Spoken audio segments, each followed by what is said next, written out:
Southern California Prep Insider is brought to you by Toyota Dealers of San Diego. All right, Coach, set us up for this weekend. What do we have going on? We got Ramona. They're undefeated, 12-0. They're big, physical. They pound the ball at you. It'll be an interesting game. I mean, we're fast, so it's going to be kind of a speed versus power game. So we'll see what happens.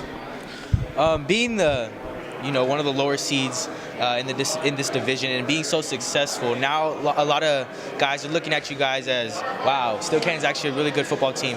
Talk about what the mindset was like every week in the playoffs, saying, hey, even though we're a lower seed, we're here, and you guys believe in each other. Talk about that. Yeah, so we knew we had played. We played the toughest schedule in Division II. When you face Helix and you face Madison, you face Grossmont, that's three open teams that we played. So we were kind of seasoned going into the playoffs. We told the kids, look, we're ready for these teams that are really, really good. So just keep grinding. We started off the season 1-2, and people were panicking a little bit, and I was like, just relax, man. Trust the process. It's going to be fine. And we were waiting for our offensive line to kind of come together. They were young. They had never played a varsity game before, so it was like these guys got to learn to gel a little bit. And the last 5 games, they've really come together and played really well. You mentioned the last 5 games, you guys really playing well together. What was that one game? Was there one game this season where it all kind of clicked and you noticed a change? Like, okay, we're going to be fine after this game? It was probably Otay. Early in the season, we beat them 14-13. But it was a battle, and it was a team that, was better than us. So it was one of those games where we had to play our best football. So we played that game, and then after that we played a Amir Mesa team. We got on them pretty good.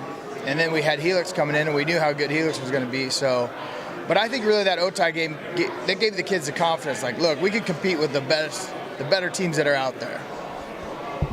So, Coach, take us back a little bit further maybe to the off season and how long, I know that every coach wants to say, oh, we knew this was going to happen, years out. But was there a moment that you maybe look back at, it was, oh, man, that was an early turning point where this thing started to really seem like it could happen? Yeah, so we can go way back. So let's take Thomas Fishburne, Mikkel Oliver, Amir Harris. I think there were 5 guys that I had up for the playoffs 2 years ago when we played. We were the 7th seed in that Division I playoff. We were playing Grossmont. We were down 28 points at half, and we came back and won the game. And that was when I was like, okay, this is a special bunch of sophomores. Last year, we ran into the injury bug. I thought we were going to be really good last year, and then just the injuries just kept mounting and mounting. There was nothing we could do. So, I mean, that's taking it all the way back to those kids when they're sophomores. And sure enough, like Thomas Fishburne, I was doing his stats the other day.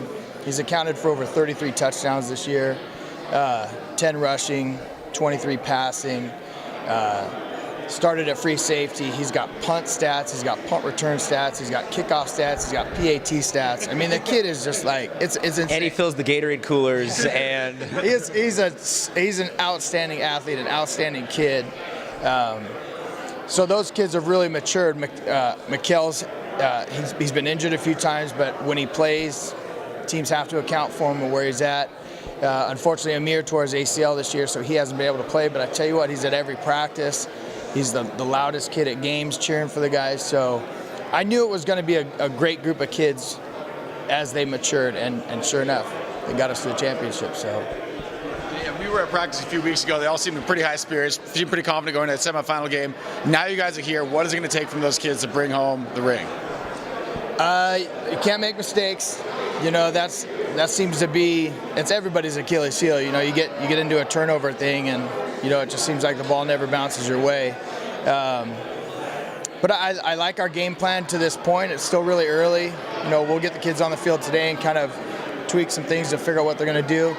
Coach Baldwin's doing some good stuff up there with his shifts, and he must run 50 different formations. I don't know how he, like we were penciling them out last night, and we kept turning the page, writing another one and another one and another one. And so he's doing some great stuff up there to put his kids in a position to be successful. So that's what we have to do this week, is to kind of match that. Okay, how can we put our kids in position so that they can be successful?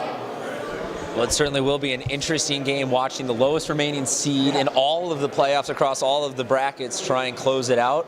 Obviously an RBU candidate there for them this season. So, Coach, Best of luck. Yeah, We thank will you. see you. What time? It's Friday. No, we're Saturday. You're at Saturday. 3:30. Saturday at 3:30. I'm sorry, they literally just said it, but I guess all the games kind of have molded together.